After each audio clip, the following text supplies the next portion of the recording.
if we start filling in this part, the perimeter of a 2x6 rectangle would be 16.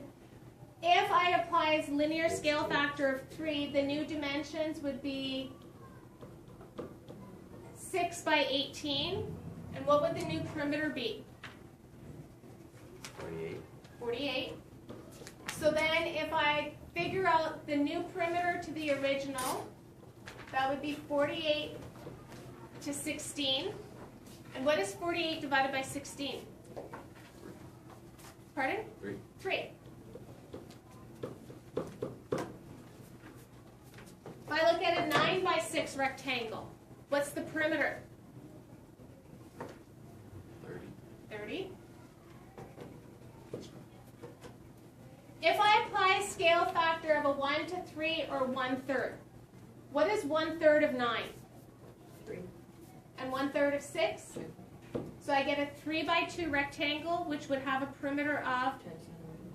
10 centimeters. And then if I go new to old, the new was 10, the old was 30. What do I get? 0 over 3. You get the 0.3 repeating or 1 over 3. We'll just leave it as a fraction. Okay, if I look at the last one, a 3 by 12. 30 What? centimeters. 30 centimeters is the perimeter again. If I do a scale factor of 2/3, if I multiply 3 by 2/3, what do I get? 2. And if I multiply 12 by 2/3, what do I get? 8. And what is the perimeter of a 2 by 8 rectangle? 3 centimeters. So then if I do my ratio of new to old, I've got 20 over 30, which would give me, 2 or 3.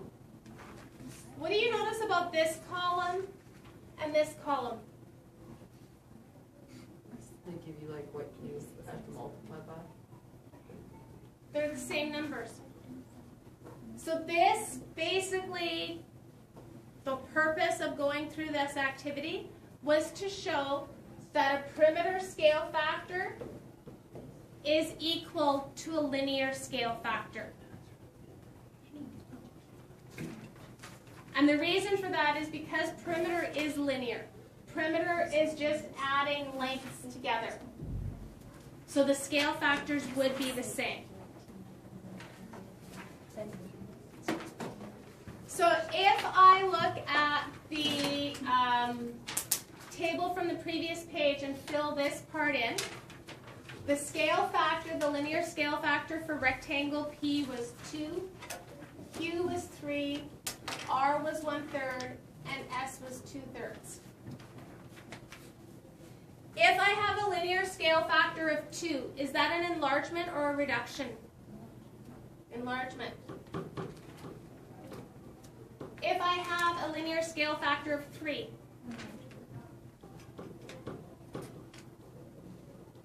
if I have a linear scale factor of 1/3,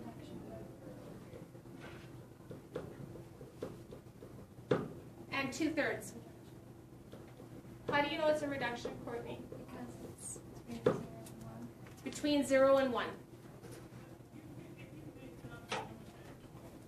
Okay, class example number 1.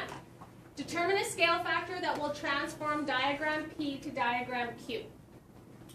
So what can I multiply by P to get to Q? What do you want to look at? What is the easiest measurement to pull off these two triangles? Bottom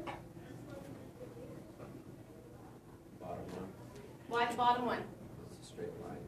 And how long is that straight line? It's 4. And how long is this straight line? 3. Okay. When you are calculating linear scale factor, it is always new to old.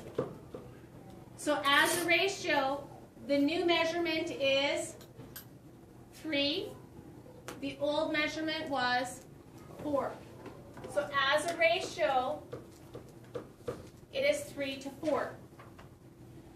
As a rational number, that means write it as a fraction.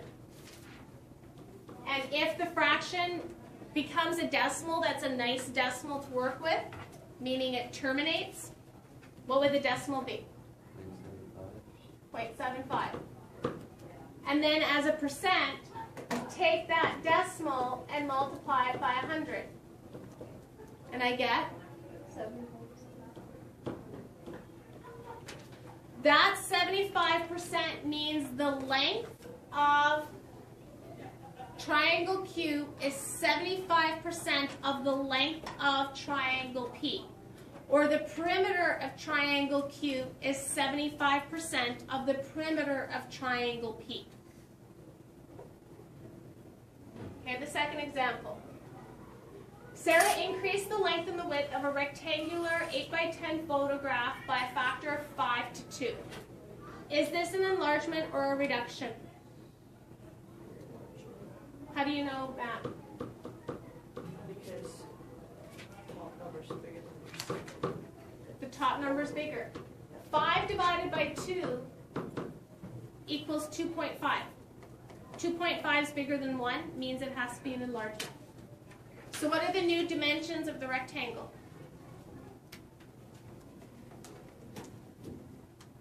Is it 20? Oh, 20 and 25, sorry. So 20 inches and then 10 by 2.5. So the new dimensions would be 20 inches by 25 inches. Show that the ratio of the new perimeter to the original perimeter would be 5 to 2. So what's the old perimeter? How do I calculate the perimeter of the old rectangle?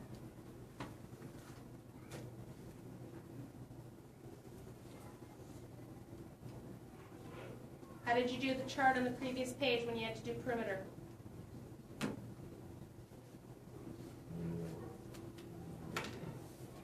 What do you do, Lane? Like, see? Yeah. How do I find the perimeter of my 8x10 rectangle? 8 divided by 10. Oh, you divided by the old one, or the original. I want to know, how do I find the perimeter of this shape? Oh, 8 plus 8 plus 8 plus 10 plus 10. So what do I get? 36. Okay, the new perimeter.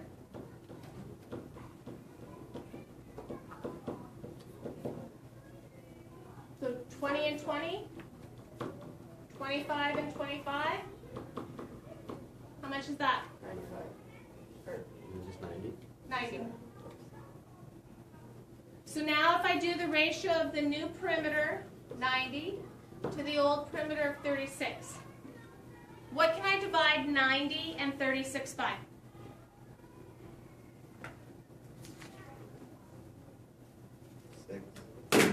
Okay, if I divide them both by 6, I know 36 divided by 6 is 6. What's 90 divided by 6?